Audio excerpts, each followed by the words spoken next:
तो तुम्हें एग्जाम का डर लगता है क्या? हाँ, कितने लोगों को धक धक करता रहता है? कितने लोगों को लगता है कि 2 तारीख जल्दी क्यों नहीं आ जाती? ये लास्ट लगता है तो हो जाए बस, ये है ना। अब जैसा है जितना है, अब हमें समय चाहिए, लगता है ऐसा। हाँ, ऐसा लगता है, इसका मतलब तैयारी अच्छी है ना। तुमसे ज्यादा पेपर दिए हुए मेरे, और मुझे पता है जिस बार तैयारी सबसे अच्छी होती उस साल सबसे अधिक डर लगता। जिस साल तैयारी नहीं होती उस तरह मरे डर नहीं लगता, आसपास ही नहीं फटकता डर कि वह दे आएंगे क्या है, पढ़ा हुआ तो वैसे भी अपना नहीं। कि मान लो कई बार कोई यूं फॉर्म भर देते, कोई दूसरा आ गया यार इसका फॉर्म भर देते हैं, एग्जाम देना है, यूं ही दे के आ जाते, तो उसमें कोई भी डर लगता नहीं। इसमें थोड़ी सी भी पढ़ाई की हुई थी, पास हुए फेल हुए वो अलग बात है, पर डर लगता। और हमें लगता है अरे यार, और ज्यादातर में जिनमें ज्यादा डर लगा उनमें उतने ज्यादा नंबर है। मेरा तो एक ट्रैक रिकॉर्ड था कि जिस एग्जाम में सबसे अधिक डरा हूं, इसका मतलब वो एग्जाम सबसे अच्छा जाएगा। तो होता क्या है, व्यक्ति के जीवन में जब कुछ दांव पे लगा होता है ना, तभी डर लगता है। उसे लगता है मैंने मेहनत की, और अब यदि मेरा नहीं होगा, अब यदि मेरा पेपर खराब हो गया, तो इतने प्रकार की खूब सारी बातें सोचता है, तो उसको डर लगता है। डर लगना अच्छा है, डर लगना बुरा। डर नहीं लगे तो आप पढ़ो ही नहीं, है ना। ये लगना बंद हो जाए। अभी आपको लगता है कि मैं ये भी पढ़ लूं, ये भी पढ़ लूं, पर थोड़ा सा मन में ये हमेशा पॉजिटिव रखना कि डर लग रहा है, इसका मतलब अपनी तैयारी अच्छी है। और इन पिछले 6-7 दिनों में इनमें तो बेसिकली जो चीजें पढ़ ली वही रिवीजन करनी है, नई कोई भी चीज लेके बैठनी नहीं है। क्या आप ये सोचो कि भाई आपने पहले कोई चीज के एकदम ही हाथ नहीं लगाया और अब उसको मैं लेके बैठ जाऊं। और यदि मैं तुम्हारी जगह होता तो मैं एक काम सबसे पहले करता, जितने भी टेस्ट हुए उनके आंसर की पढ़ लेता। टेस्ट की आंसर की का मतलब है पूरा सिलेबस, है ना। क्योंकि अपने जो पेपर बनाए हुए थे 100 क्वेश्चन का मतलब था 400 क्वेश्चन, है ना। स्टेटमेंट स्टेटमेंट स्टेटमेंट, आरपीसी 100 ही पूछती है, 150 मतलब 150 है तो 150 ही पूछती है। वो कोई स्टेटमेंट वाले कोई क्या 2-4 दे दिए तो भले ही दे दिए, बाकी कोई स्टेटमेंट टाइप के क्वेश्चन उसमें आते नहीं। तो उधर वो 150 ही सवाल पूछती है, इधर अपने ज्यादा पूछते हैं। अपना ये होता है कि भाई इस टेस्ट के बहाने स्टूडेंट ज्यादा से ज्यादा चीजें पढ़ ले, तो जो पढ़ी हुई है उनका तो रिवीजन हो जाएगा, और जो नहीं पढ़ी हुई है इसके माध्यम से पढ़ ले। तो मान लो कोई स्टेटमेंट दे दिए, 4 स्टेटमेंट, बिजोली आंदोलन के 4 स्टेटमेंट दे दिए, और 2 क्वेश्चन बिजोली आंदोलन के दे दिए, तो बिजोली आंदोलन खत्म हो गया। ले दे के 8 स्टेटमेंट बनते थे, उनमें अच्छे जो क्वेश्चन होने लायक थे वो अपने हो गए। तो आपको रिवीजन भी करना हो तो पूरे नोट्स लेके नहीं बैठने, वो पेपर पेपर लेके बैठने। और उनको भी हो सके तो उन पेपर को बिना आंसर देखे, आंसर की भी नहीं, उन पेपर को सॉल्व करने की कोशिश करो। वापस आपको वैसे पता चल जाएगा कितने आ रहे हैं, तो जल्दी जल्दी हो जाएंगे। 3 घंटे का पेपर वैसे 3 घंटे में देते हैं, आप घर पे करोगे तो घंटे 1.5 घंटे में हो जाएगा आपका। जल्दी जल्दी कर लो, नहीं आ रहा है तो बस निशान लगा लिया, नहीं आ रहा, लास्ट में इसका आंसर देख लूंगा मैं, तो आंसर देख लिया। जिसका आंसर नहीं आता, हम आंसर देख भी लेते हैं तो भी याद हो जाता है। वहां पे वो अपने 4 ऑप्शन देखते वापस दिमाग में आ जाएगा। लिखना तो है नहीं अपने को, तो वो 4 ऑप्शन देख के करना है, तो 4 ऑप्शन देखते उसमें हो जाएगा। इसलिए ज्यादा कोई चिंता करने की आवश्यकता और मान नहीं, क्या चिंता करनी। और प्री के एग्जाम में किस बात की चिंता भाई। मेंस में तो क्या होता है कि एक कुछ लिख दिया, अब आपको 4 लाइनें लिखनी है। हो सकता है आपको एक ही लाइन नहीं आती हो सकता है आपको 2 आती हो सकता है आपको 3 आती हो, पूरी पूरी 4 नहीं आती हो। इधर ऐसा कुछ ही नहीं है, इधर 4 ऑप्शन दिए हुए हैं। यदि कोई ऐसा पूछ लिया युगांडा का राष्ट्रपति कौन है, तो अपने को पता नहीं आ रहा तो साइड में। बाकी जो होगा, यदि आपने कहीं भी कभी भी किसी भी समय पढ़ा होगा, आपका दिमाग उत्तर दे देगा। बस इतना है, पेपर में यूं घबराहट टाइप की नहीं होनी चाहिए। कईयों क्या पेपर से ठीक पहले वोमिटिंग, जी मितलाना, 2 के 4 दिखाई देना, हाँ। और उनमें भी लड़कियों के ज्यादा, हाँ। अरे नहीं नहीं, लड़कियां तो मैं कह रहा हूं कि एग्जाम होने के बाद पक्की 5-7 तो आएगी। आ रहा था पूरा 1 घंटे बाद में, मैं तो गिर ही गई थी वहीं पर। और तो एक बार मैं तो पीएचडी वाले एग्जाम उसमें लिख रहे थे। अब उन एग्जामों, आप यूनिवर्सिटी वाले एग्जामों में किस बात की चिंता करनी भाई, आंसर आ रहा तो ठीक है, नहीं आ रहा है तो दिल वाले दुल्हनिया ले जाएंगे तो देख ही रखिए। लिख देंगे यार, कुछ ही लिख देंगे उसके नीचे। हमारा भी नहीं पढ़ा, किसी का नहीं पढ़ा हुआ। हम सारे लड़के जीते बेटे सारे यूं छाप रहे फटाफट।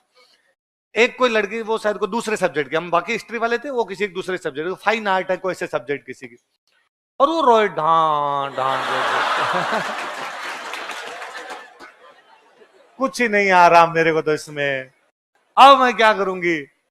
फिर फाइनली पता आपको क्या इलाज निकाला गया? टीचर आए और टीचर ने आगा, नहीं घबराने की कोई आवश्यकता नहीं है, जो आता है वो लिख दो, तुम पास हो जाओगे। तो उसने कहा कुछ भी नहीं आता। तो उन जो टीचर ने तरीका बताया, क्या यूनिक तरीका था उनका। जो क्वेश्चन है ना,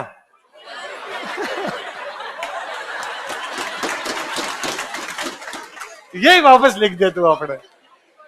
10 क्वेश्चन है, पहला क्वेश्चन ये 10 के 10 उतार दे, दूसरे में वापस 10 के 10 उतार, ऊपर नीचे कर ले, किसी में 5 नंबर पहले लिख दे, किसी में 2 नंबर बाद में लिख दे।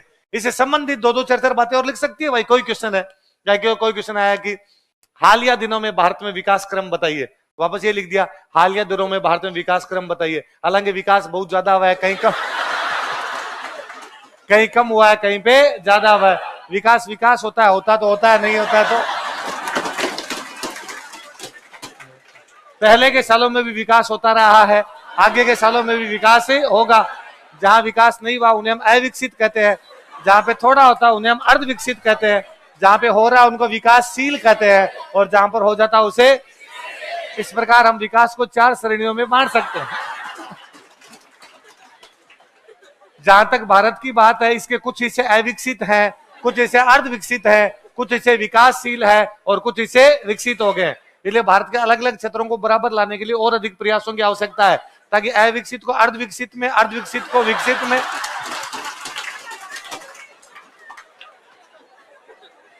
तुम 10 लाइनों की बात करती हो, मैं 100 लिख दूं। तो मेंस में होता है कि भाई अपने को लिखना होता है, तो उसमें तो फिर भी यूं सोचना पड़ता है, ऐसा आंसर वहां भी नहीं लिख सकते अपने, तो मेंस में सोचना होता है। प्री में ऐसा भी कुछ नहीं होता, पर फिर भी कुछ लड़कियां ढां ढां रोएगी वहां। पहले ज्यादा तुम्हें रोने की आवश्यकता, डरने की आवश्यकता, और सीधा सा है कि शुरुआत के क्वेश्चन 5, पहले पेज के 5 क्वेश्चन यदि आपको नहीं आ रहे तो लास्ट से शुरू कर लो। लास्ट के भी नहीं आए, बीच में से कर लो।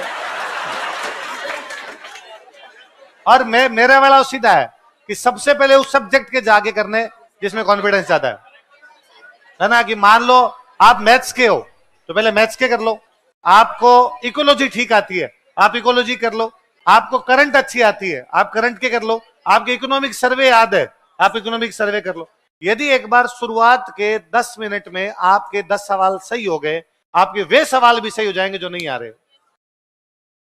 कॉन्फिडेंस है ना, बड़ी गजब की चीज होती है।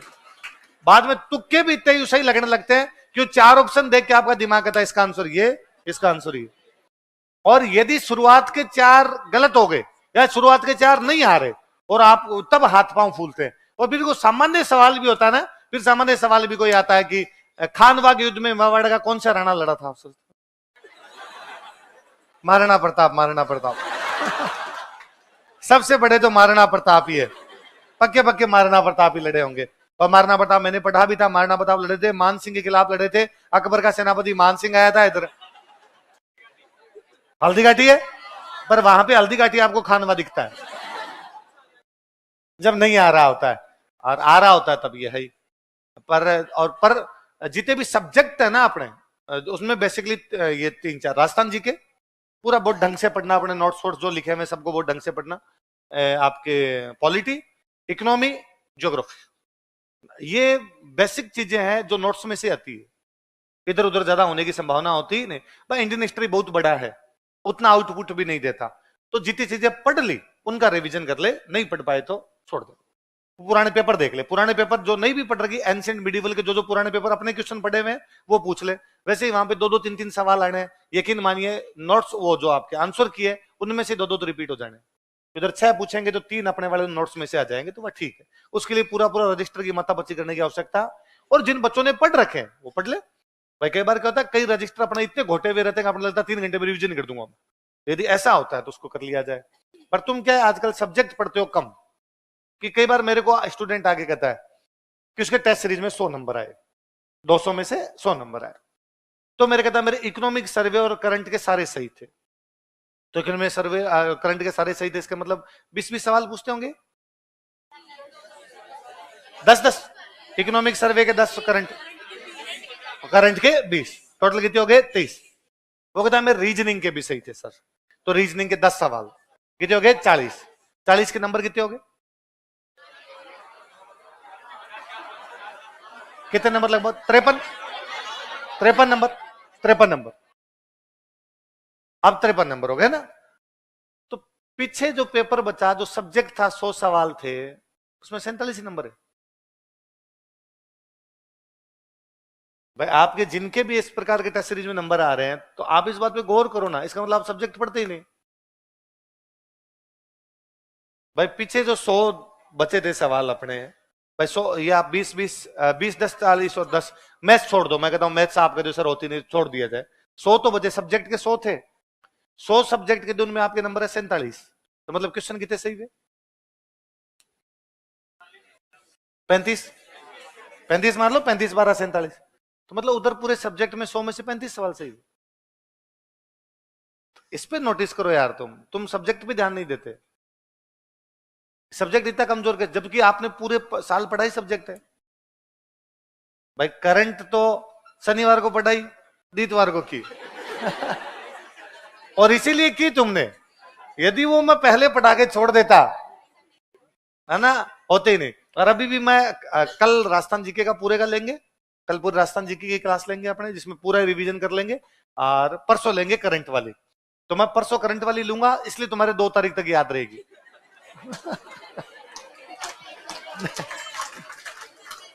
हाँ 30 को तो फिर ज्यादा हो जाएगा हाँ?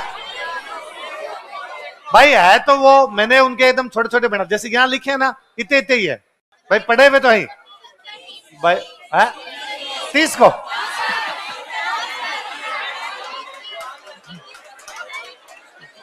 है 31 को, 31 को क्या है, अच्छा 31 को तो जाओगे तुम,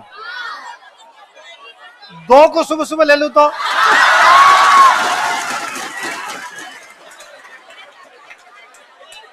सुबह 4 बजे से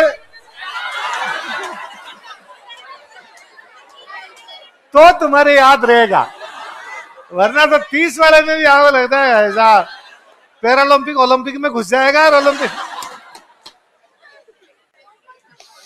चलो।